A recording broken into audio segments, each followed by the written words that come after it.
আসসালামু আলাইকুম। কেমন আছেন দর্শকরা? আলহামদুলিল্লাহ, আল্লাহর রহমতে খুব ভালো আছি। দেখেন ছোট্ট বাবুটা মাছ ধরার খুব চেষ্টা করছে, কিন্তু ছোট, ছোট হাতে পারছে না। ওই দেখেন খুবই চেষ্টা চালাচ্ছে কিন্তু পারছে না।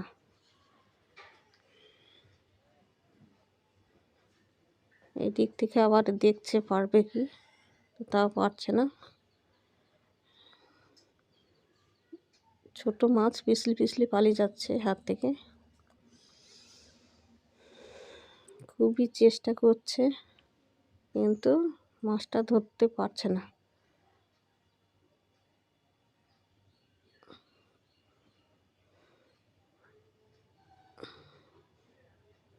ওই দেখেন ছোট মাছ বারে বারে পালিয়ে যাচ্ছে। ওই দেখেন মাছটা ওর মা ধরে দিল খুব খুশি পেয়ে। পায়ের হাতের অবস্থা দেখেন, কি অবস্থা পা হাতের, কাদাতে চ্যাট করছে। হাতে পেয়ে খুবই খুশি। ওই দেখেন দেখাচ্ছে আমার সবাইকে পেয়েছি আমি।